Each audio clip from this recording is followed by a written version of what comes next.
yang kita pakai hingga bahan bakar kendaraan. Ada yang bisa mencontohkan gitu sumber daya alam yang bisa kita makan dan bisa kita pakai, terus bahan bakar apa?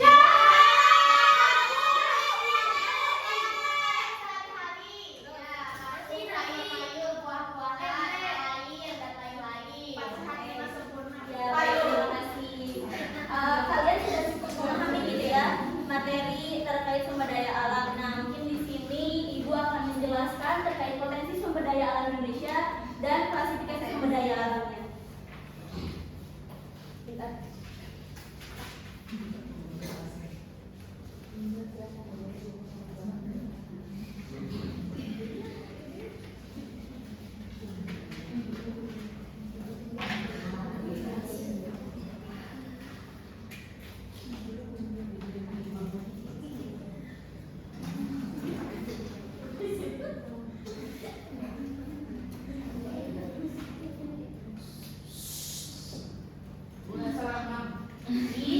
Nanti dulu ya makanya. Oke. Tujuan pembelajaran kali ini yaitu mampu mengidentifikasi jenis-jenis sumber daya alam di Indonesia berdasarkan sifat dan potensinya. Yang kedua, mampu menganalisis pengaruh pemanfaatan sumber daya alam terhadap kehidupan ekonomi, sosial, budaya, dan lingkungan. Yang ketiga, mampu menumbuhkan sikap peduli dalam memanfaatkan sumber daya alam secara bijak dan berkelanjutan. Nah, selanjutnya ada yang tahu nggak arti dari sumber daya alam itu apa? Segala sesuatu yang Sumber daya alam adalah segala sesuatu yang berasal dari alam.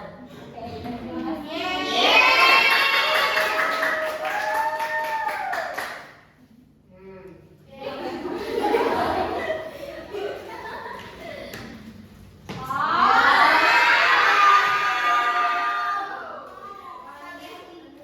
Baik, terima kasih Ismi.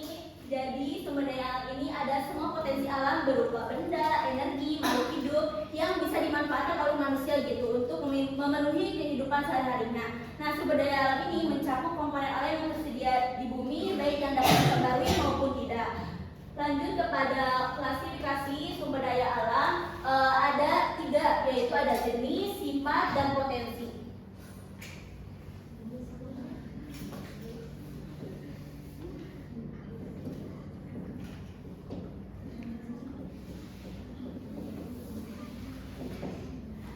Nah, yang masuk kepada sumber daya alam berdasarkan jenisnya, yang pertama ada sumber daya alam hayati atau biotik. Nah, sumber daya alam biotik adalah sumber daya alam yang berasal dari makhluk hidup. Ya, betul, dari makhluk hidup kayak tumbuhan, hewan, mikroorganisme yang dapat dimanfaatkan oleh manusia untuk memenuhi kehidupan sehari-harinya gitu. Terus juga sumber daya alam ini termasuk ke dalam kategori renewable resources atau dapat diperbarui karena dapat tumbuh dan berkembang biak atau siklusnya terus ada gitu selama kondisinya dijaga dan tidak dieksploitasi secara berlebihan. Ya. Contohnya yaitu ada tumbuhan. Nah, tumbuhan ini sebagai sumber pangan. Sumber pangan apa coba? Sumber makanan, misalnya ya, kayak padi ya kayak gitu. Terus bahan bangunan itu apa? kayu. Ya benar, kayu bisa dijadikan sebagai meja, terus bisa bahan baku industri tekstil, ada kapas, terus ada wool gitu, terus juga dan bahan obatan tradisional. Banyak yang kita menemukan di halaman rumah gitu. Sekarang sudah banyak ditanami. Ya, kayak jahe, kerupuk, kayak gitu. Ya benar. Terus selanjutnya ada hewan liar dan perikanan. Nah, manfaat ini sebagai sumber protein, komoditas ekspor, dan bagian dari ekosistem. Nah, hewan liar ini bukan untuk dikonsumsi tetapi menjadi penjaga penyeimbang ekosistem gitu. Nah, perikanan ini sebagai sumber protein, contohnya ada salmon, tuna, terus ya benar. Terus yang dijadikan komoditas ekspor itu ada sekarang kayak udang, terus cumi kayak gitu-gitu. Ya. Terus selanjutnya ada hewan ternak. Nah, bermanfaat sebagai sumber daging, susu, telur, kulit, tenaga kerja. Nah, sumber daging ini yang biasa kita konsumsi adalah wagyu. Ya, benar.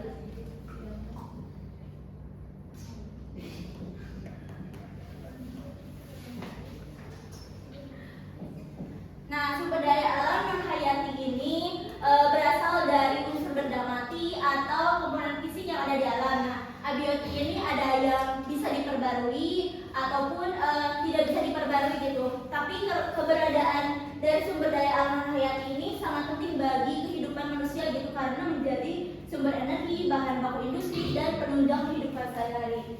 Bentuk contohnya yaitu ada air digunakan untuk kebutuhan sehari-hari, bukan hanya saja untuk minum, tetapi juga untuk mandi, mencuci, terus ya, benar perlu. Terus ada sanitasi, irigasi pertanian, pembangkit listrik tenaga air atau PLTA yang sekarang tuh bukan sekarang sih, ada di Indonesia tuh, ada di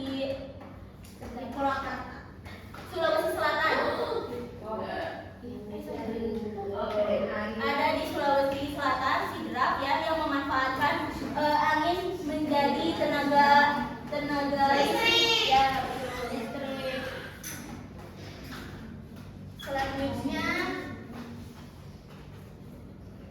Selanjutnya ada tanam. Nah, tanam ini menjadi media tumbuh tanaman pertanian, bahan bangunan seperti tanah liat untuk membuat bata dan keramik, serta sebagai fondasi bangunan. Terus ada udara dibutuhkan untuk pernapasan, pembangkit listrik tenaga angin, serta bahan industri. Ya. Terus ada mineral dan tambang, contohnya Batu. Iya, emas, batu, besi. Kayak sekarang banyak ditemukan. Yang paling besar itu di Indonesia ada di tambang Grasberg.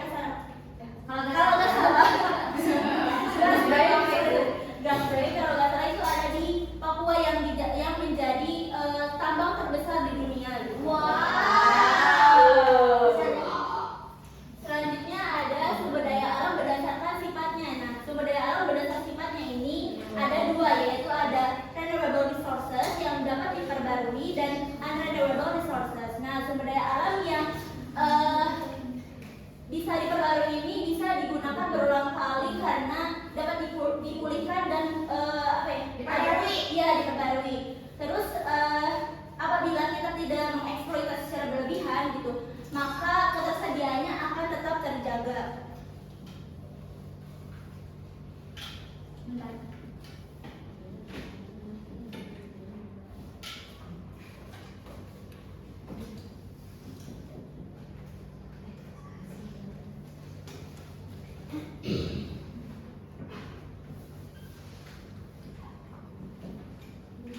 Contohnya itu ada tumbuhan pertanian. Tumbuhan pertanian ini seperti yang sudah disampaikan tadi sebagai utama dari pangan gitu ya, terus juga menjadi penyerap karbon ya, terus juga menghasilkan oksigen melewati proses fotosintesis. Terus ada hewan ternak dan perikanan seperti yang sudah dijelaskan tadi juga, kayak ayam, sapi, terus kuda.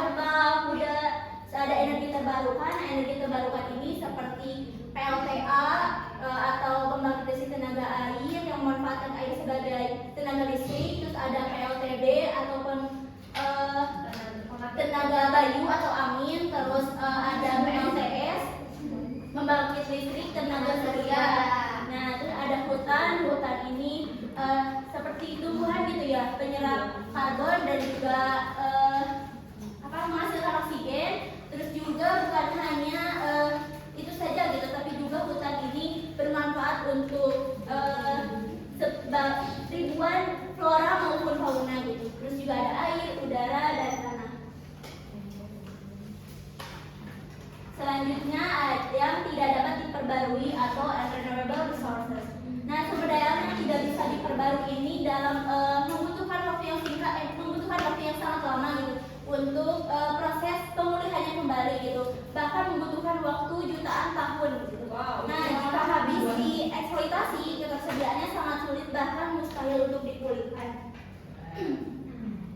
Contohnya ada mineral logam, emas, perak, besi, tembaga. Nah, ini biasa digunakan oleh manusia untuk apa? Bahan galian energi ada batu bara, minyak bumi, terus juga batuan tambang ada granit, marmer, dan tanah liat. Selanjutnya berdasarkan potensinya ada yang pertama itu ada materi. Sumber daya alam ini Jadi sumber daya alam itu ada gitu dan terlihat gitu untuk memenuhi kebutuhan hidup manusia. Nah, nilai manfaatnya ini terletak pada zat atau material yang dapat diambil dan diolah. Contohnya itu ada yang pertama, coba apa ini? Emas. Ya, emas.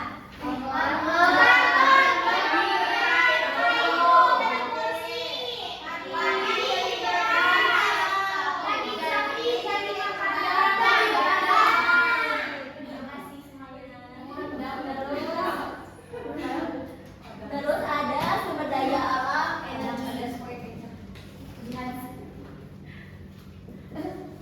Sumber daya alam ini dimanfaatkan karena mengandung daya atau energi untuk mendukung aktivitas manusia. Sumber daya alam ini bisa berupa energi fosil maupun energi terbarukan. Contohnya itu energi fosil ini ada minyak bumi, gas alam, batu bara, terus energi terbarukan tenaga surya, gelombang laut, tenaga angin, biomasa. Ada yang tahu biomasa apa? Jadi biomasa ini berasal dari bahan organik ya, seperti tumbuhan ataupun hewan gitu yang dapat diolah kembali dan menghasilkan energi gitu, kayak Kayu bakar. Terus ada bioetanol. Bioetanol ini berasal cair apa ya? Fermentasi dari tebu dan juga jagung yang bisa menjadi pengganti bensin gitu. Terus ada biogas. Ada biogas. Biogas ini berasal dari sisa-sisa makanan, terus juga dari sisa ternak, kotoran peternakan, terus juga ada limbah pertanian yang bakterinya itu diuraikan oleh bakteri tanpa oksigen dan menghasilkan energi listrik yang bisa digunakan di pedesaan gitu. Selanjutnya ada sumber daya alam ruang. Sumber daya alam berupa ruang atau tempat yang dapat dimanfaatkan manusia untuk berbagai aktivitas kehidupan. Nilai manfaatnya terletak pada fungsi ruang dan lokasi. Untuk contohnya ada lahan pertanian, sawah digunakan sebagai sawah, ladang dan perkebunan, lahan pemukiman, pembangunan rumah, kota dan desa, lahan industri, kawasan pabrik, gudang perdagangan. Ada yang tahu nggak kita di Indonesia industri yang paling banyak itu ada di mana? Sekarang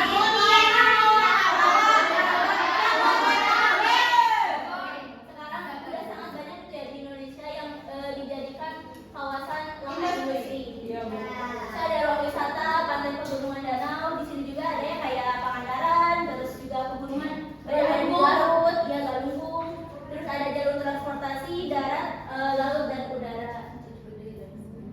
Oke, sebelum kesimpulan, Ibu ingin memperlihatkan ini.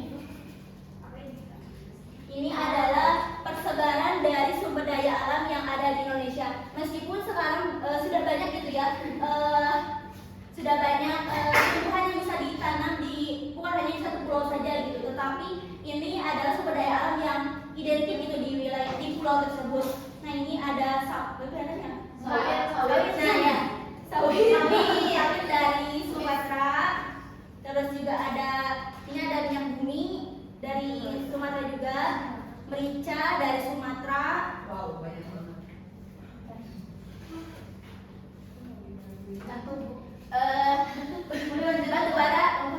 Batu bara dari Sumatera.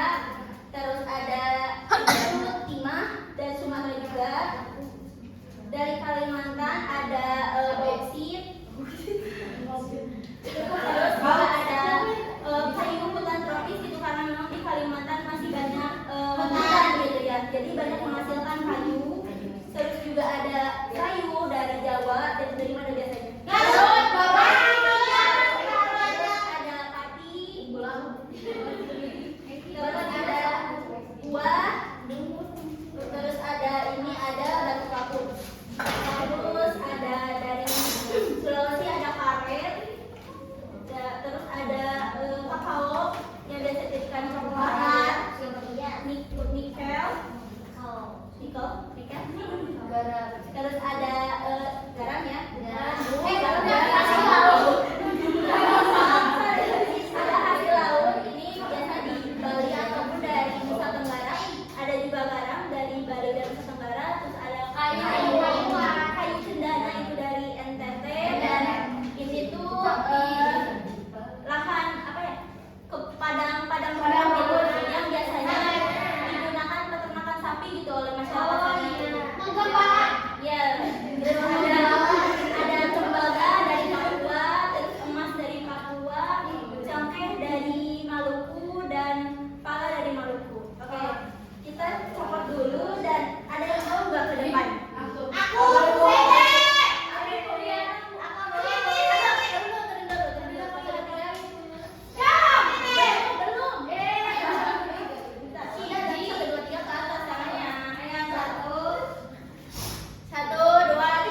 2. Oke, kita ulang lagi ya. Udah serius ya. Ya. Yang udah depan. Tuh, udah 3.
Selanjutnya kesimpulan. Nah, ada yang mau menunjukkan sebentar. Tidak bersaing. Klasifikasi sumber daya alam dibagi jadi 3. Ada potensi. Jadi itu ada hayati sama hayati. Kalau hayati itu dapat diperbarui sama yang tidak dapat diperbarui. Kemudian untuk potensi ada material, energi dan juga ruang. Oke, terima kasih ya Ibu.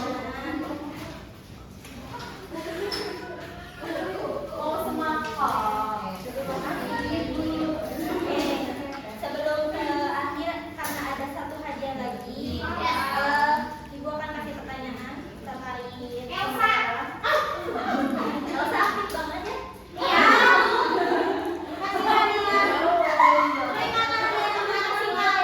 Aku kasih nilai ya.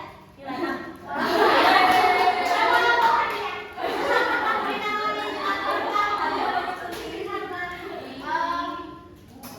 Aku pengen tahu kalian paham nggak? Tadi inget gak? Padang rumput dari mana? Bebo.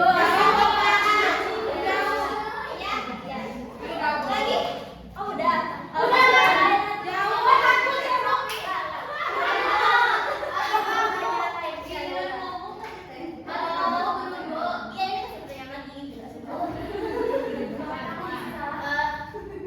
Sayur.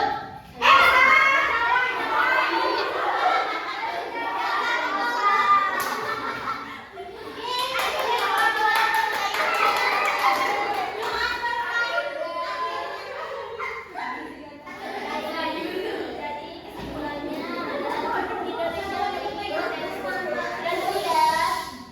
Indonesia memiliki potensi sumber daya alam yang sangat melimpah, baik berupa sumber daya biotik maupun abiotik yang menjadi modal penting bagi kehidupan dan pembangunan. Berdasarkan sifatnya, sumber daya alam terbagi menjadi dapat diperbarui dan tidak dapat diperbarui. Sedangkan berdasarkan potensinya terdiri atas materi, energi, dan ruang. Pemanfaatan sumber daya alam memberikan pengaruh besar terhadap aspek ekonomi, sosial, budaya, dan lingkungan. Sehingga pengelolaannya harus dilakukan secara bijak dan berkelanjutan agar tetap bermanfaat bagi generasi sekarang maupun yang akan datang. Baik, kita ucapkan alhamdulillah bersama-sama